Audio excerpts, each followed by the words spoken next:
Hace 2000 años Jesús fundó una iglesia y dice que nada ni nadie la podrá destruir. Hace 2000 años.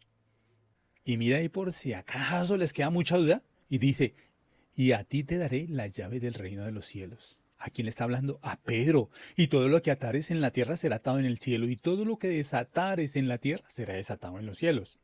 Ahora miremos lo que nos dice Juan 17, 20, 22. Mas no ruego solamente por estos, ¿por quiénes? Por los 12 apóstoles, ¿cierto? Sino también por los que han de creer en mí por la palabra de ellos. ¿Por la palabra de quién? De los 12 apóstoles. O sea, el que le crea a los 12 apóstoles es el pueblo de Cristo. Para que todos sean uno, como tú, oh Padre, en mí y yo en ti. Que también ellos sean uno en nosotros. ¿Qué nos está hablando? De una iglesia. Para que el mundo crea que tú me enviaste. La gloria que me diste, yo te la he puesto a ellos para que sean uno como tú y yo somos uno. Y miremos lo que nos dice Efesios 4, 11, 13.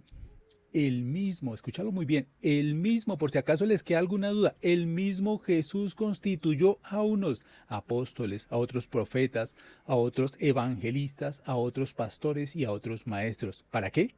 A fin de perfeccionar a los santos para la obra del ministerio, para la edificación del cuerpo de Cristo. Jesús los escogió, el mismo Jesús escogió su pueblo, su iglesia. ¿Hasta que qué? Hasta que todo ese pueblo que ha llamado a los 12 apóstoles, que han traído para formar la iglesia de Cristo, dice, hasta que lleguemos todos a la unidad de la fe y del conocimiento del Hijo de Dios, a un varón perfecto, a la medida de la estatura de la plenitud de Cristo. Jesús escoge su iglesia desde hace 2000 años. No muchas, es una sola iglesia y escogida toda desde el inicio por el mismo Jesús. Ahora miremos lo que nos dice Efesios 20, 22. Edificaos, escúchalo muy bien, hermanos, porque es que ahora los amigos protestantes dicen que ellos hablan directamente con Dios, pero están dejando de lado la palabra. ¿Qué nos está diciendo la palabra, hermanos? Escuchémoslo muy bien. Edificaos sobre el fundamento de los apóstoles y profetas. Tenemos que formarnos por medio del fundamento de los apóstoles y profetas. Quiere decir que Jesús va a dejar a sus apóstoles, 12 apóstoles, y va a dejar profetas que ya nombró, que nombró también pastores, maestros, ¿cierto? En su iglesia. ¿Quién los nombró desde un inicio? Jesús, ¿cierto? Siendo la principal piedra del ángulo Jesucristo mismo. Sí, claro, Él es nuestro maestro más grande, pero dejó encargado a los apóstoles y profetas para que dirijan su iglesia. No es que yo llego y me levanto y miro al cielo y entonces me dirijo directamente. Hagámosle caso a lo que nos dice la palabra, hermanos.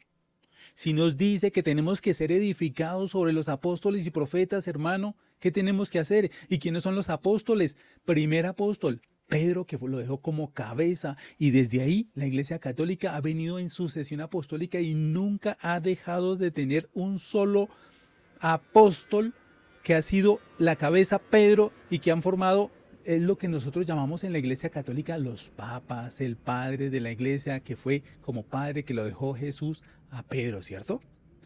Y han venido hasta este momento 267 hermanos. ¿Quién? Que por sucesión apostólica se han venido formando, ¿cierto? Ahora miremos por qué habla usted de sucesión apostólica. ¿Qué es eso? ¿Qué es eso, hermano? Está en la Biblia, en la Biblia protestante, hermano.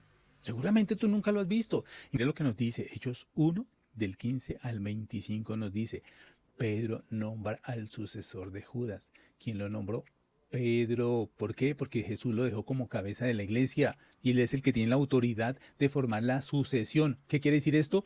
Que la iglesia no se va a formar de otro lado, sino de la misma que partió por la que formó Cristo. Y si a ustedes de pronto les queda un poquito difícil, mira lo que nos dice Hechos 15:7.